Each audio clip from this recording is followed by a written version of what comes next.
For $1, Jonah Reed bought a dead stage station and 140 acres of alkali grass. Before the sun went down, a woman hidden inside it told him the dollar had not bought land. It had bought the last honest map in the territory. Jonah reached Red Willow Station in the late summer of 1887 with a rolled deed in his coat, a carpenter's chest in the wagon, and enough money left for flour, nails, and one sack of seed. The place sat alone beneath the chalk cliffs of western Colorado, its roof bowed, its corral split open, its windmill turning without lifting a drop. At the county auction, nobody had raised a hand. The clerk had looked relieved when Jonah laid a silver dollar on the rail. Now he understood why. He had been inside the main room less than a minute when he heard the click of a rifle hammer behind the pantry wall. "Set the deed on the table," a woman said, "then step away from it." Jonah turned slowly. A section of warped paneling had opened beside the chimney. In the narrow space behind it stood a young woman in a dust-gray riding skirt, one sleeve dark with dried blood. Her hair had been cut short with a knife. The rifle in her hands trembled only once. "My name is Clara Voss," she said. "That station was never abandoned." Jonah looked at the hidden room, the stacked water jars, the rolled blankets, the shelf of labeled soil samples. "You live in the wall? I live where armed men do not think to look." Outside, 3 riders appeared at the top of the eastern rise. They wore dusters despite the heat. The lead man had a deputy's badge pinned to his chest and a white scarf tied around his throat. Clara lowered the rifle. "That is Deputy Harrow," she said. "He works for the Rusk Land and Canal Company." Jonah glanced from the riders to the wet ink on his deed. "What do they want?" "The same thing your dollar bought." She pulled a leather field book from beneath her shirt and opened it across the table. The pages were crowded with elevations, distances, watermarks, and the careful hand of a trained surveyor. Clara's father had spent 12 years mapping the Red Willow watershed for the Territorial Land Office. His final survey showed that the spring under Jonah's property fed 3 public irrigation ditches before crossing any private boundary. The Rusk Company had filed a different map. On their version, the spring rose half a mile east, inside land they controlled. With one shifted line, they had begun charging every ranch and homestead in the lower valley for water that legally belonged to the public. When Clara's father refused to sign the altered survey, he died beneath his own wagon. The sheriff called it an accident. Clara called it murder. "My father used to say ink can be moved," she told Jonah. "Water keeps its own measure." The riders were halfway down the slope. Jonah closed the field book. "Why did the county sell this place?" "Back taxes filed under a false owner. The auction made the theft look clean. And why let me buy it? I did not know who would bid. I only knew the sale would force Rusk to move before the federal inspector arrived." Jonah stared at her. "You invited an inspector?" "I sent copies of the survey to Denver 6 weeks ago. He is due in 2 days. A horse stopped outside. Deputy Harrow called from the yard. "Mr. Reed, county business." Jonah slid the field book back to Clara. "Get behind the wall." "No, if they see you, the deed will not matter." Clara's jaw tightened, but she disappeared into the narrow room.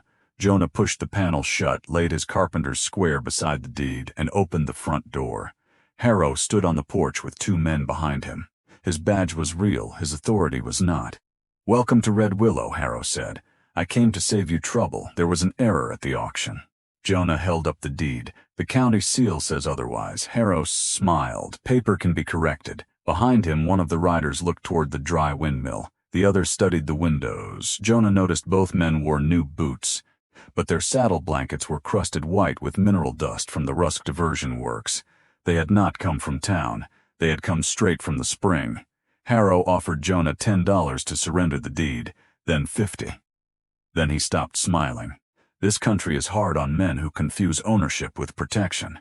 Jonah leaned against the doorframe. "I spent 6 years building railroad trestles over rivers that wanted me dead. I know the difference." For a moment, no one moved.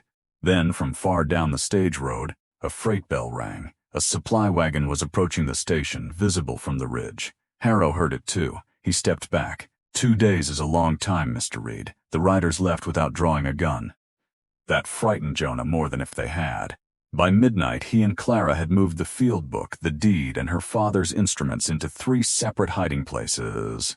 Jonah repaired the station's telegraph wire, but the line had been cut beyond the North Pole. Clara checked the well and found fresh boot prints inside the casing. They worked without speaking until the moon rose. Then Jonah asked the question he had avoided. What happens when the inspector compares the maps? Clara looked toward the black outline of the cliffs. If he is honest, Rusk loses the canal, the grazing leases, and every dollar collected from the valley. And if he is not, then we need proof. Ink cannot change. The proof lay beneath the ground. Her father had fixed a brass benchmark into the stone lip of the original spring box. Its elevation matched every page in his field book.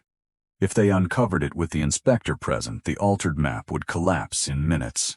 But the spring box was now buried inside Rusk's guarded diversion camp. At dawn, Jonah found the station hound dead beside the windmill. No bullet, no blood, only blue crystals caught in the fur around its mouth. Copper sulfate. Someone had poisoned the trough. Before he could warn Clara, smoke rolled beneath the roof of the rear office. The fire had started in 3 places. Jonah kicked open the door and found the room already boiling with heat. Flames ran along the oil-soaked floorboards toward the wall where Clara had hidden the deed. He wrapped his coat around his arm, crossed through the smoke, and tore the tin document box from behind a loose brick. A beam cracked above him. He made it outside with the box against his chest just as the office roof collapsed. Clara seized it, pulled the latch, and went still. The deed was inside. The field book was not. A strip of white cloth had been left beneath the lid. Harrow's scarf. They searched every hiding place.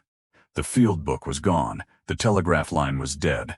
Their only complete survey had vanished. The inspector would arrive to find a burned station, poisoned water, and 2 people making accusations they could not prove.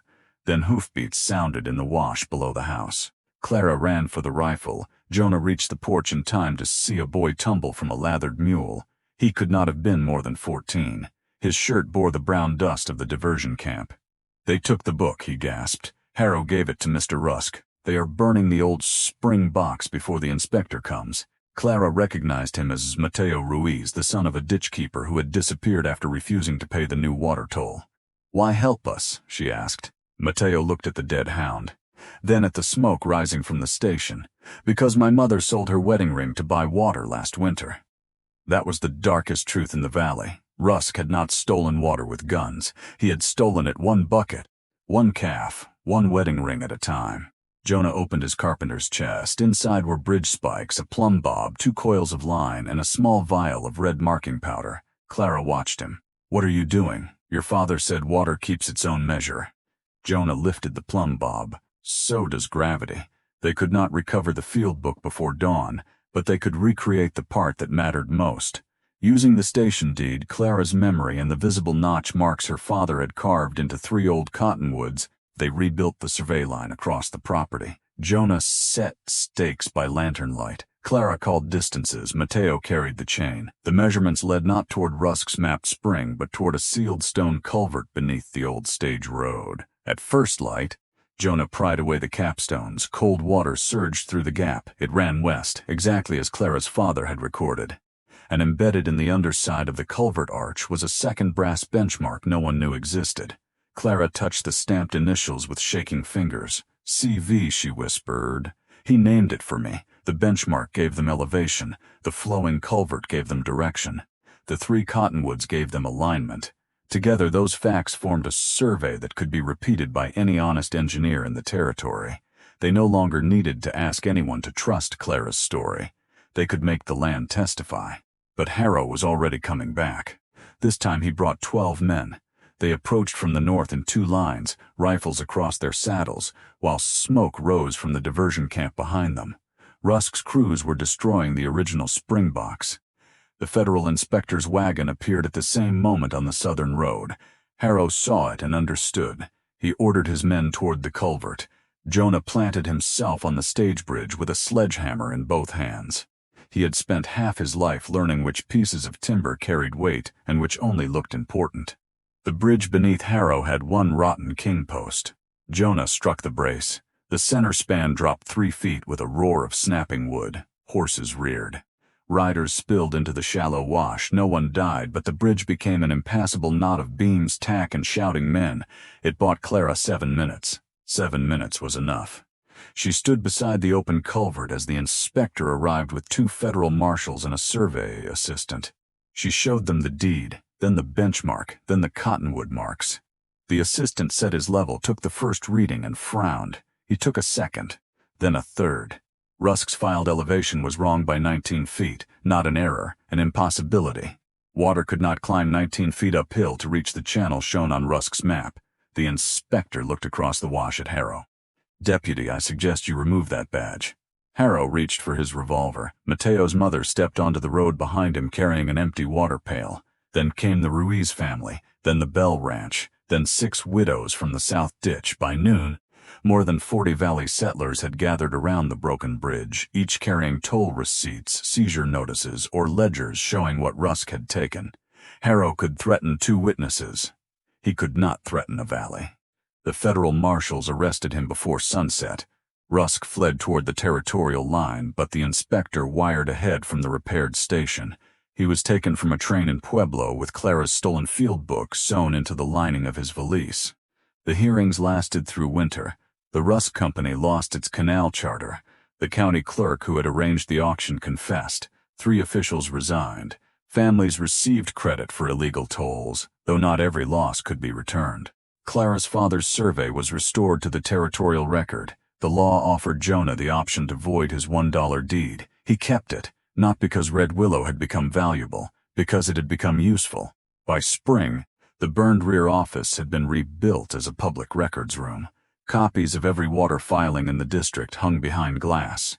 The stage yard became the meeting place for a Valley Water Cooperative. No single company could close the gates again without every member knowing by sundown. Jonah repaired the windmill. Clara ran the survey office. Mateo became her first apprentice. On the day water returned to the lower ditch, the valley gathered beside the station. Children ran barefoot through the mud. Cattle drank without a toll collector watching. Clara stood at the culvert and placed her father's brass benchmark into a stone case where anyone could see it. Jonah joined her. "You were right," he said. "The dollar did not buy land." Clara watched the water spread through the fields. "No," she said, "it bought time. The county record had lied, the badge had lied, the map had lied, but beneath all of them, cold water kept moving west. The ink had changed, the water had not.